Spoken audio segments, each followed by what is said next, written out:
Have you ever heard a thump under your bed just after the lights go out? Timmy has, and what he found wasn't what he expected. Once upon a time, in a quiet village tucked beneath the shadow of the hills, the full moon rose, large, golden, and watching. Its light spilled over the rooftops like a silent whisper, stretching long shadows across the ground. The houses, though warm with lamplight, felt too still, like they were holding their breath. The trees swayed gently in the breeze, but something in the air felt off, as if the night was listening. Far in the hills, shapes moved where nothing should, and the moon hung low, almost too close, too bright. And in that silence, as the village slept, it seemed the night was waiting for someone to wake.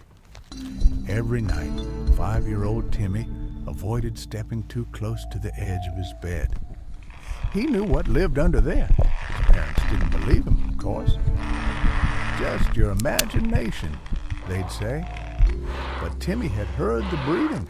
One night, curiosity beat fear. Monster? Timmy whispered into the darkness beneath his bed. Silence. Then, what? A deep, gravelly voice mumbled. Timmy jumped back. You are real. Yes, the monster said, sighing. And I'm very tired. Why are you yelling? Monsters don't sleep. We'd do if you'd stop dropping Legos on us. Timmy blinked. You sleep under my bed? The monster grumbled. Where else? It's quiet, dark, and nobody bothers me, except you. Timmy leaned closer. Why are you even under there? Aren't monsters supposed to be scary? A furry snout poked out. Used to be, long ago, but kids aren't scared anymore. You've got scarier things in video games now, so I retired. Timmy giggled. You're a retired monster. Snout nodded. Name's Gus. I'm Timmy. From then on, Timmy and Gus talked every night. Gus told stories of the old monster days, of howling winds, creaky floorboards, and hiding in closets. Timmy shared tales of school and snack time and superhero cartoons. They became best friends. One day, Timmy's mom found him talking to himself. Still got that imaginary friend? She asked with a smile. Timmy smiled back. He's not imaginary, he's just shy. And under the bed, Gus smiled too. As the years passed, Timmy grew taller and Gus grew older and a little rounder. The bed got replaced, the Legos vanished, and the scraping claws didn't sound so sharp anymore. But every night, even when Timmy stopped believing in monsters like he once had, he'd still leave a small space under the bed just in case. Then one night, on the eve of Timmy's 10th birthday, Gus said softly, Timmy, I think it's time for me to go. Timmy blinked. Go where?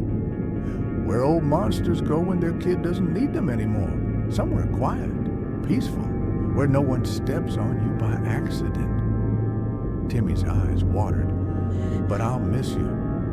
Gus gave a gentle growl and smiled. I'll miss you too, kid. But don't worry, I'll always be a story you can tell. And maybe one day you'll tell it to your kid and leave a little space under their bed just in case. Timmy hugged the air near the edge of his bed, and for a second he felt fur and warmth. The next morning, Gus was gone, but Timmy never forgot him. Years later, when Timmy had a child of his own, he tucked them in gently one night and whispered, if you ever hear something under your bed, don't be scared. His name might be Gus, and he's probably just trying to sleep. And from under that new bed, a very soft snore replied, ready to bring Gus to life? Thanks for watching, friends. Did you like Timmy's bedtime adventure? There are plenty more magical stories where that came from. So don't forget to like, subscribe, and tap the bell so you never miss a new tale.